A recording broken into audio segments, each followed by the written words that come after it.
નમસ્કાર દર્શક મિત્રો, તમારું સ્વાગત છે ઓનલાઈન સોલ્યુશન ચેનલમાં. તો આઈટીઆઈની અંદર એપ્રેન્ટિસની અંદર ભરતી આવી ગઈ છે. એટલે કે તમે જો આઈટીઆઈની અંદર અભ્યાસ કરેલો હોય અલગ અલગ ટ્રેડની અંદર, તો તમે આજે એપ્રેન્ટિસ છે એની અંદર ફોર્મ ભરી શકશો. તો આજે આપણે વિડીયોની અંદર જાણકારી મેળવીશું કે આજે રેલવેની અંદર એપ્રેન્ટિસની જે ભરતી આવી છે એની અંદર આપણે ઓનલાઈન ફોર્મ ભરવું હોય તો કઈ રીતે ભરવું, આખો વિડીયો તમે એકવાર જોઈ લેશો એટલે ઘરે બેઠા જાતે જ તે આ એપ્રેન્ટિસનું ફોર્મ ભરી શકશો. અને ફોર્મ ભરો ત્યારે તમારે કાંઈ પણ મુશ્કેલી નહીં પડે. તો તમે આખો વિડીયો જોવાનું ભૂલતા નહીં. જો રેલવેની અંદર એપ્રેન્ટિસનું ફોર્મ ભરવા માટે સૌપ્રથમ તમારે ગૂગલમાં RRCWR ટાઈપ કરીને એન્ટર કરી દેવાનું. એટલે પહેલી તે વેબસાઇટ આવી જશે RRCWR.com. તો તમારે એના પર ક્લિક કરી દેવાની. એટલે આ રીતનું પેજ ઓપન થઈ જશે. અને આ વેબસાઇટની લિંક વિડીયો ડિસ્ક્રિપ્શનમાં પણ આપેલી છે. તમે એના પર ક્લિક કરશો એટલે સીધો આ પેજ ઓપન થઈ જશે. તો તમે જોશો તો પહેલો તો તમને ઓપ્શન જોવા મળશે કે એપ્રેન્ટિસ યર 2025-26. તો તમે એના પર ક્લિક કરશો એટલે તમને 3 અલગ અલગ ઓપ્શન જોવા મળશે. જો આજે એપ્રેન્ટિસની ભરતી આવી છે એની તમારે જો માહિતી જોતી હોય તો તમને click here two download notification option જોવા મળશે. તમે એના પર ક્લિક કરશો તો તમને એપ્રેન્ટિસને લગતી બધી માહિતી જોવા મળશે. અને આના ફોર્મ છે એ 21/2 થી ભરવાના શરૂ થઈ ગયા છે અને 23/3 એટલે કે 23 માર્ચ સુધી આના ફોર્મ ભરવાનું શરૂ રહેશે. તો આ તારીખની અંદર આપણે ઓનલાઈન ફોર્મ ભરી દેવાનું. અને કયા કયા ટ્રેડની અંદર એપ્રેન્ટિસની ભરતી આવી છે એ બધા ટ્રેડના નામ અહીંયા લખેલા છે. હવે આપણે ઓનલાઈન ફોર્મ કઈ રીતે ભરવું એ જોઈ લેવી. તો સૌપ્રથમ તમારે આજે ક્લિક હિયર ટુ એપ્લાય ઓનલાઈનનો જે ઓપ્શન આપેલો છે એની પર ક્લિક કરી દેવાની. એટલે આ રીતનું પેજ ઓપન થઈ જશે. હવે જો આની અંદર તમારો એકાઉન્ટ બનાવેલું હોય તો તમે અહીંયા રજિસ્ટ્રેશન આઈડી અને પાસવર્ડ એન્ટર કરીને લોગિન કરી શકો છો. પરંતુ 2025-26 વર્ષ માટે તમારે આની અંદર નવું અકાઉન્ટ બનાવવું પડશે. એટલે મોસ્ટલી વ્યક્તિ આગળ આની અંદર એકાઉન્ટ નહીં હોય. તો સૌપ્રથમ આપણે જોઈ લઈએ કે કઈ રીતે નવું અકાઉન્ટ બનાવવું. તો નવું અકાઉન્ટ બનાવવા માટે એક ઓપ્શન આપેલો છે ક્લિક હિયર ટુ રજિસ્ટર. તો આપણે એના પર ક્લિક કરી દેવાની. એટલે આ રીતનું પેજ ઓપન થઈ જશે. તો કઈ રીતે ફોર્મ ભરવાનું આપણે સ્ટેપ બાય સ્ટેપ જોતા જઈએ.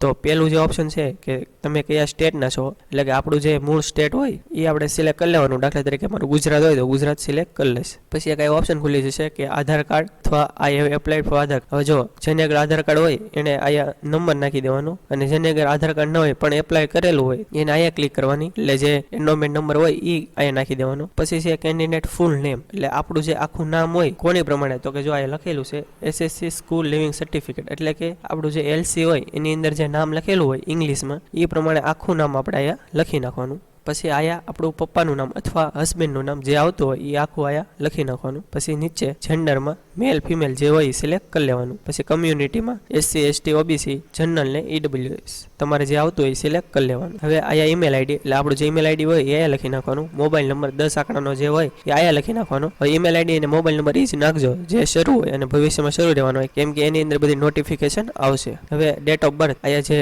કેલેન્ડર જેવું ચિહ્ન હશે એની ઉપર ક્લિક કરશો એટલે આ રીતનું ખુલશે. એમાં તમારી જે બર્થ ડેટ હોય એ સિલેક્ટ કરી લેવાની. તમે એ બર્થ ડેટ સિલેક્ટ કરશો એટલે ઓટોમેટિક હાલમાં તમારી ઉંમર કેટલી છે એ ઓટોમેટિક કેલ્ક્યુલેશન થઈને આવી જશે. હવે જો આર યુ ફિઝિકલ હેન્ડીકેપ, એટલે કે તમે ફિઝિકલ હેન્ડીકેપ વિદ્યાર્થી જો હો તો તમારે યસ કરવાનું. અને આ એક ઓપ્શન ખુલશે કે તમે ફિઝિકલ હેન્ડીકેપ કેમાં છો, તો કે LD એટલે કે લોકોમોટર, પછી વિઝ્યુઅલમાં, પછી હિયરિંગમાં છે MD એટલે કે મલ્ટિપલ ડિઝીઝ. એટલે તમારે જે હોય એ સિલેક્ટ કરી લેવાનું જો હોય તો. અને જો તમારે કઈ ખામી ન હોય તો તમારે નો ઉપર ટીક રહેવા દેવાનું. પછી છે એક્સ સર્વિસમેન. હવે જો તમે ન હોય તો નો ઉપર રહેવા દેવાનું. અને જો તમે એક્સ સર્વિસમેન હો તો યસ ઉપર ટીક કરવાનું. એટલે ઓપ્શન ખુલશે. આ 3 ઓપ્શન છે, તમારે જે હોય સિલેક્ટ કરી લેવાનું. દાખલા તરીકે એક્સ સર્વિસમેન હો તો આ ટીક કરીશ એટલે આ યર અને મંથ ખુલશે. તમારે સર્વિસ પૂરી થઈ પછી કેટલા વર્ષ થાય એ વર્ષ ને મહિનો આ સિલેક્ટ કરી લેવાનો. હવે આયા છે સિલેક્ટ ITI ક્વોલિફિકેશન ટ્રેડ, એટલે કે તમે ITI કયા ટ્રેડમાંથી પાસ કરી સિલેક્ટ કરવાનું છે. તો આની ઉપર ક્લિક કરશો એટલે ઓપ્શન ખુલશે. તમારે જે હોય દાખલા તરીકે ફિટર હોય તો સિલેક્ટ કરી લેવાનું. પછી એક નીચે ઓપ્શન ખુલશે એપ્લિકેશન ફોર ડિઝિગ્નેટેડ ટ્રેડ, એટલે કે આની ઉપર ક્લિક કરશો એટલે કે ફિટર ને જે રિલેટેડ ટ્રેડ હશે એ સિલેક્ટ કરવાનો હશે, ફરજિયાત છે. આની કરો તો તમને આગળ નહીં ભરવા દે. એટલે આ જે ઓપ્શન ખુલે એ ટીક કરી દેવાનું. દાખલા તરીકે હું વેલ્ડર ઉપર કરીશ તો આ વેલ્ડર આવી જશે. પછી વાયરમેન ઉપર કરીશ તો આ વાયરમેન આવી જશે. જે આયા ટૂંકમાં બતાડે આપણને એ સિલેક્ટ કરી લેવાનું. એટલું થઈ ગયા પછી નેક્સ્ટ ઉપર ક્લિક કરી દેવાની. એટલે આ રીતનું ડાયલોગ બોક્સ ખુલશે. એમાં તમારે એકવાર બધી ડિટેલ વેરીફાઈ કરી લેવાની. બધી ઓકે હોય તો એ બોક્સ એની ઉપર ક્લિક કરીને રજિસ્ટર ઉપર ક્લિક કરી દેવાનું. એટલે આ રીતનું ડાયલોગ બોક્સ ખુલશે. એમાં લખેલું આવી જશે રજિસ્ટ્રેશન સક્સેસફુલી. એટલે આપણું જે ઈમેલ આઈડી છે એની ઉપર રજિસ્ટ્રેશન આઈડી અને પાસવર્ડ આપણને સેન્ડ કરી દેશે. અને આપણા મોબાઈલ નંબરમાં પણ OTP આપણને મોકલી દેશે. એટલે આપણે ક્લિક હિયર ટુ લોગિન ઉપર ક્લિક કરી દેવાનું. એટલે આપણે આ પેજ ખુલી જશે. અને કદાચ જો તમારા મેલ આઈડી ઉપર રજિસ્ટ્રેશન આઈડી ન આવે તો આની ઉપર ક્લિક કરશો કે રીસેન્ડ, તો ફરીવાર તમને એ રીસેટ કરી દેશે. હવે જો રજિસ્ટ્રેશન આઈડી અને પાસવર્ડ જે આવ્યો એ આપણે એન્ટર કરી દેવાનો અને પછી લોગિન ઉપર ક્લિક કરી દેવાની. એટલે આ રીતનું પેજ આવી જશે. એમાં જે આપણો મોબાઈલ નંબર નાખ્યો છે એની ઉપર જે OTP આવ્યો એ આપણે એન્ટર કરી દેવાનું અને પછી વેરીફાઈ મોબાઈલ નંબર ઉપર ક્લિક કરી દેવાની. અને જો મોબાઈલ ઉપર ઓટીપી ન આવ્યો હોય તો રીસેન્ટ ક્લિક કરશો તો તમને ફરીવાર મોકલી દેશે. ઓટીપી નાખ્યા પછી ઓકે આપશો એટલે આ રીતનું પેજ ખુલશે. હવે જે આપણને ઈમેલમાં જે પાસવર્ડ આવ્યો હોય ખાલી એક જ વાર ચાલશે આપણે જે લોગિન કરવી ત્યારે. પછી આપણે જે પાસવર્ડ રાખવો એ આપણે સેટ કરી નાખવાનો અને ઈમેલમાં જે પાસવર્ડ આવ્યો એ ઓલ્ડ પાસવર્ડ જે લખ્યો છે ત્યાં એન્ટર કરી દેવાનો અને આપણે જે નવો પાસવર્ડ રાખવો એ આયા બંને જગ્યાએ એન્ટર કરી દેવાનો અને અપડેટ ઉપર ક્લિક કરશો એટલે પાસવર્ડ સેટ થઈ જશે. એટલે પાસવર્ડ અપડેટ કરશો એટલે પછી પાછું આ રીતનું પેજ આવી જશે. એટલે ફરીવાર આપણે જે રજિસ્ટ્રેશન આઈડી આવ્યું એ એન્ટર કરી દેવાનું અને જે આપણે પાસવર્ડ નવો સેટ કર્યો એ એન્ટર કરીને લોગિન ઉપર ક્લિક કરી દેવાનું એટલે આપણો જે એકાઉન્ટ છે એ ઓપન થઈ જશે. એટલે હવે જો આ આપણું એકાઉન્ટ લોગિન થઈ ગયું. હવે આપણે એક પછી એક ડિટેલ જે માંગીએ છીએ એ આપણે એન્ટર કરતા જવી. તો સૌપ્રથમ આ એપ્લિકેશન ફોર્મ કે તમારે કયા ડિવિઝનમાં એપ્લાય કરવું છે આની ઉપર ક્લિક કરશો એટલે જો આ અલગ અલગ ડિવિઝન આવી ગયા. મુંબઈ ડિવિઝન, વડોદરા, અમદાવાદ, રતલામ, રાજકોટ, ભાવનગર આ ડિવિઝન છે. પછી આ વર્કશોપ છે Mahalaxmi workshop, Bhavnagar workshop, Dahod workshop, એમ અલગ અલગ વર્કશોપ અને ડિવિઝન બંનેનું અહીંયા લિસ્ટ આપ્યું છે. તમારે જેમાં એપ્લાય કરવું હોય એ ટીક કરી દેવાનું. આમાં કાંઈ એક કરતાં વધારે તમે સિલેક્ટ નહીં કરી શકો. તમારે જેમાં એપ્રેન્ટિસ કરવું હોય એ જ તમારે સિલેક્ટ કરવાનું. દાખલા તરીકે મારે ભાવનગર વર્કશોપમાં કરવું હોય તો ભાવનગર વર્કશોપ હું ક્લિક કરી દઈશ એટલે એ લખેલું આવી ગયું. પછી સેવ ઉપર ક્લિક કરી દઈશ. હવે આ રીતનું પેજ ખુલશે. એમાં આપણે 10માની ડિટેલ, આપણું એડ્રેસ, આઈટીઆઈની ડિટેલ બધી માંગેલી છે એ આપણે એક પછી એક જોતા જવી. તો જો આની અંદર પહેલાં એજ્યુકેશન ક્વોલિફિકેશન મેટ્રિક્યુલેશન ડિટેલ એટલે કે 10માની આપણને ડિટેલ માંગી છે. તો સૌપ્રથમ બોર્ડ એક્ઝામ ઓથોરિટી કે તમે કયા બોર્ડમાંથી પાસ કર્યું આની ઉપર ક્લિક કરશો એટલે આ 3 ઓપ્શન આવશે આંધ્ર, કેરાળા અને અધર. હવે આપણે જો ગુજરાતમાં જ પાસ કર્યું હોય તો આપણે અધર ઉપર ક્લિક કરી દેવાનું. પછી અહીંયા છે બોર્ડ એક્ઝામ ઓથોરિટી નેમ એટલે કે જે બોર્ડ હતું એનું નામ શું હતું. હવે જો આપણું ગુજરાત હોય તો આપણી 10માની માર્કશીટ ઉપર નામ લખેલું હશે Gujarat secondary and high secondary education board એ લખી નાખવાનું. આખું ન લખવું હોય તો GSHSEB ખાલી લખશો તો પણ ચાલશે. પછી આ નેમ ઓફ એજ્યુકેશનલ ઇન્સ્ટિટ્યૂટ એટલે કે તમે જે 10મું જે સ્કૂલમાંથી પાસ કર્યું હોય એ સ્કૂલનું નામ લખી નાખવાનું. યર ઓફ પાસિંગ એટલે કયા વર્ષે પાસ કર્યું એ સિલેક્ટ કરી લેવાનું. પછી ISSC માર્કશીટ નંબર એટલે કે જે આપણી માર્કશીટનો નંબર હોય એ લખી નાખવાનો. પણ જો કોઈ વિદ્યાર્થી એક કરતાં વધારે ટ્રાય દીધી હોય તો તેને જે પહેલી માર્કશીટ આવી હોય એમાં જેમાં બધા સબ્જેક્ટનું મેન્શન કરેલું હોય એ માર્કશીટનો નંબર જ નાખવાનો, બીજી માર્કશીટનો નંબર નાખવાનો નથી. અને ખાસ ધ્યાન રાખજો આમાં માર્કશીટનો નંબર નાખવાનો છે, રોલ નંબર નથી. જે માર્કશીટનો નંબર છે એ આપણી માર્કશીટની જમણી બાજુ ઉપર લખેલો હશે એટલે એ જ તમે લખજો, રોલ નંબર ભૂલથી પણ લખતા નહીં. પછી આવે છે માર્ક એટલે કે 10માની અંદર આપણે જેટલા પણ સબ્જેક્ટ હોય દાખલા તરીકે 5 સબ્જેક્ટ હોય તો 5, 6 હોય તો 6 જેટલા પણ સબ્જેક્ટના માર્ક આપણી માર્કશીટની અંદર લખેલા હોય એ બધા માર્ક આપણે એન્ટર કરવાના થશે. કઈ રીતે કરવાના તો જો સિલેક્ટ સબ્જેક્ટની સામે આના પર ક્લિક કરશો એટલે અલગ અલગ સબ્જેક્ટના નામ અહીંયા આપેલા છે. આપણે 10માની અંદર જેટલા પણ સબ્જેક્ટ હોય એક પછી એક સિલેક્ટ કરી લેવાના. દાખલા તરીકે પેલો આપણે મેથ્સ હોય તો એ સિલેક્ટ કરી લેશું. પછી મેથ્સની અંદર મેક્સિમમ માર્ક એટલે કે ટોટલ 100 માર્કનો આપણે પેપર હોય છે એટલે 100 એન્ટર કરી દઈશું. પછી આ ટોટલ માર્ક ઓબ્ટેન્ડ એટલે કે આપણે મેથ્સમાં કેટલા માર્ક આવ્યા છે એ એન્ટર કરવાના થશે. દાખલા તરીકે 80 આવ્યા હોય તો 80 એન્ટર કરી દેવાના. અને પછી એડ કરવા માટે એડ એજ્યુકેશનલ ક્વોલિફિકેશન એના પર ક્લિક કરી દેવાની એટલે તમારા મેથ્સના માર્ક એન્ટર થઈ જશે. એ રીતે બીજો સબ્જેક્ટ આપણે ઇંગ્લિશ હોય તો એ સિલેક્ટ કરી લઈશું. ટોટલ 100 માર્કનો પેપર એમાં આપણે 70 માર્ક આવ્યા તો એ એન્ટર કરી દઈશું. અને પછી એડ એજ્યુકેશન ક્વોલિફિકેશન ઉપર ક્લિક કરશું એટલે એના માર્ક એન્ટર થઈ જશે. એવી રીતે જેટલા પણ સબ્જેક્ટ હોય એના માર્ક તમારે એન્ટર કરી દેવાના. ઇન કેસ આની અંદર તમારે જે સબ્જેક્ટનું નામ ન હોય દાખલા તરીકે ગુજરાતી છે તો ગુજરાતીનું જો આમાં નામ ન હોય તો તમારે અધર સિલેક્ટ કરી લેવાનું. અને પછી જે સબ્જેક્ટ હોય એનું નામ તમારા બોક્સની અંદર એન્ટર કરી દેવાનું. અને પછી એના માર્ક તમારે એન્ટર કરીને એડ એજ્યુકેશન ક્વોલિફિકેશન પર ક્લિક કરી દેવાનું એટલે એને એડ થઈ જશે. એવી રીતે તમારે બધા વિષયના માર્ક એન્ટર કરી દેવાના. પછી છે એડ્રેસ. આપણું આ જે એડ્રેસ હોય એ લખી નાખવાનું. જે આખું એડ્રેસ હોય એ આપણે એન્ટર કરી દેવાનું. પછી અહીંયા આપણું ડિસ્ટ્રિક્ટ જે હોય એ લખી નાખવાનું. અહીંયા ગુજરાત ઓટોમેટિક લખેલો આવી જશે અને અહીંયા આપણો પિનકોડ જે હોય એ એન્ટર કરી દેવાનું. પછી આપણે અહીંયા આઈટીઆઈની ડિટેલ નાખવાની છે. હવે જો આપણે ટ્રેડ સિલેક્ટ કરેલો તો એટલે ઓટોમેટિક અહીંયા લખેલો આવી ગયો. પછી અહીંયા આઈટીઆઈ યર પાસિંગ એટલે કે તમે કયા વર્ષમાં આઈટીઆઈ પાસ કર્યું એ સિલેક્ટ કરી લેવાનું. પછી અહીંયા છે નેશનલ ટ્રેડ સર્ટિફિકેટ નંબર એટલે કે આઈટીઆઈનું જે તમને પાસ થયાનું જે સર્ટિફિકેટ આવે એમાં એક NTC નંબર લખેલો હશે એ તમારે એન્ટર કરી દેવાનું. પછી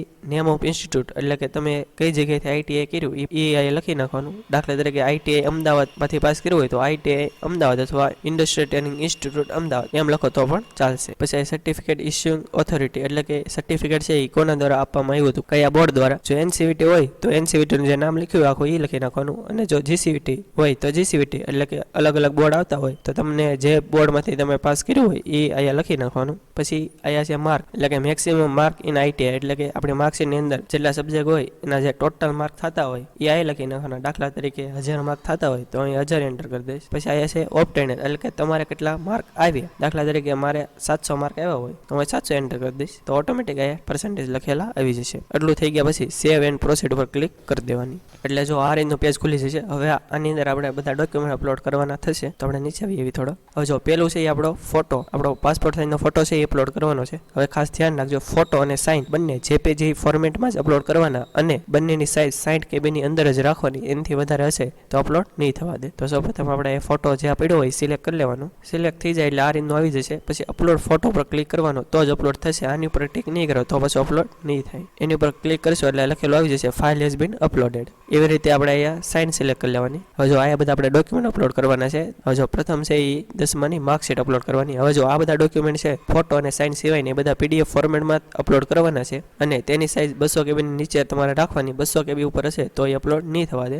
એટલે તમે પહેલા બધાની સાઇઝ સેટ કરી નાખજો એટલે જ્યારે અપલોડ કરો ત્યારે કાંઈ પ્રોબ્લેમ ન આવે. હવે ખાસ ધ્યાન રાખજો, જો તમે જે ડોક્યુમેન્ટ અપલોડ કરો છો એ એની અંદર હિન્દી અથવા ઇંગ્લિશમાં લખેલું પણ હોવું જોઈએ. દાખલા તરીકે ગુજરાતી અને ઇંગ્લિશમાં હશે તો ચાલશે, પણ ખાલી ગુજરાતીમાં હશે તો એ ડોક્યુમેન્ટ નહીં ચાલે. તો તમારે જો ખાલી ગુજરાતીમાં કોઈ ડોક્યુમેન્ટ એવું હોય કે ખાલી ગુજરાતીમાં જ લખ્યું હોય તો નો ઉપર ટિક કરશો એટલે ઓપ્શન ખુલશે. તો તમારે જે ડોક્યુમેન્ટ હોય ખાલી ગુજરાતીમાં તો એનું તમારે ટ્રાન્સલેટ કરવાનું ઇંગ્લિશમાં અથવા હિન્દીમાં. ટ્રાન્સલેટ કર્યા પછી એ તમારા ડોક્યુમેન્ટ અહીંયા અપલોડ કરવાનું થશે. પણ મોસ્ટલી બધા ડોક્યુમેન્ટમાં ઇંગ્લિશ અથવા હિન્દીમાં લખેલું હશે જ તે, એટલે કે આપણે આ સિલેક્ટ કરવાનું નહીં આવે. હવે જો અહીંયા આપણે 10માની માર્કશીટ અપલોડ કરવાની છે તો એ પહેલાં જ્યાં પડી હોય ત્યાંથી સિલેક્ટ કરી લેશું એટલે અહીંયા લખેલું આવી જશે પાથ. પછી અપલોડ પર ક્લિક કરી દેવાનું. અહીં લખેલું આવી જશે ફાઇલ હેઝ બીન અપલોડેડ. હવે જો આ બીજું છે એ LC છે. ઉપર જેમ આપણે અપલોડ કર્યું તેવી જ રીતે અહીંયા પણ LC આપણે અપલોડ કરી દેવાનું. હવે જો ત્રીજું છે એ ITI ની જે માર્કશીટ હોય એ આપણે અપલોડ કરવાની થશે બધા સેમેસ્ટરની. એટલે કે દાખલા તરીકે તમે 1 વર્ષનો કોર્સ કર્યો હોય અને યરલી સિસ્ટમ હોય તો 1 જ માર્કશીટ આવશે, પણ જો સેમેસ્ટર સિસ્ટમ હોય તો 2 માર્કશીટ આવશે. તેવી જ રીતે 2 વર્ષનો કોર્સ હોય અને સેમેસ્ટર સિસ્ટમ હોય તો 4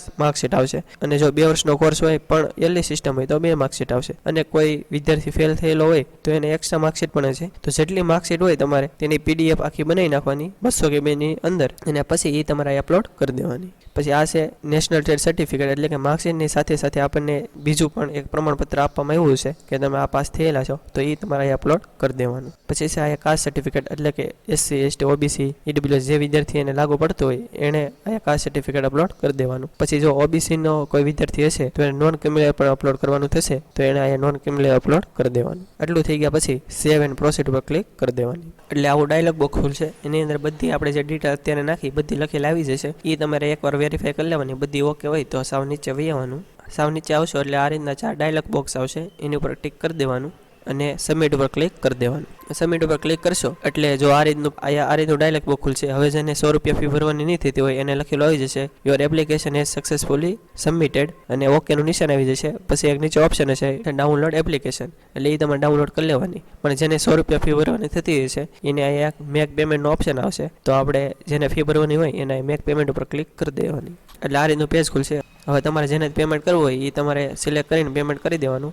પેમેન્ટ થઈ જશે એટલે લખેલું આવી જશે કે your application has submitted successfully અને નીચે એક ઓપ્શન આવશે કે ડાઉનલોડ એપ્લિકેશન, એ તમારે ડાઉનલોડ કરી લેવાની. હવે જો પેમેન્ટ કરો અને પેમેન્ટ કરતી જાય પણ કાંઈ એરરના કારણે તમને શો ન થાય કાંઈ તો વેરીફાઈ પેમેન્ટ ઉપર જઈને તમે વેરીફાઈ પણ કરી શકશો. તો આ હતી સંપૂર્ણ માહિતી કે હાલમાં જે આ ભરતી આવી છે એનું ઓનલાઈન ફોર્મ કઈ રીતે ભરવું એની. હજી જો તમને કંઈ ખ્યાલ ન હોય અથવા તમે ફોર્મ ભરો અને કંઈ મુશ્કેલી પડે તો તમે કોમેન્ટ બોક્સમાં જણાવી શકો છો. આપણે 100% એનો આન્સર આપીશું. અને આ વિડીયો જો તમને સારો લાગ્યો હોય તો વિડીયોને લાઈક કરી દેજો અને મેક્સિમમ લોકો સુધી શેર કરજો જેથી બધાને આની માહિતી મળી રહે. અને તમે જો આપણી ચેનલમાં નવો હો, આપણી ચેનલ હજી સુધી સબસ્ક્રાઇબ ન કરી હોય તો ચેનલને સબસ્ક્રાઇબ કરવાનું ભૂલતા નહીં જેથી આવી જ માહિતી તમને સમયસર મળી રહે. અને આપણે ટેલિગ્રામ ને વોટ્સએપમાં પણ ચેનલ છે એની અંદર જો તમે જોડેલા ન હો તો નીચે ડિસ્ક્રિપ્શનમાં લિંક આપેલી છે એના પર ક્લિક કરીને તમે એમાં જોડાઈ શકો છો જેથી આવી જ માહિતી તમને સમયસર મળી રહે. તો આજ માટે બસ એટલું જ. મળશું આપણે નેક્સ્ટ વિડીયોમાં. ત્યાં સુધી બધાને જય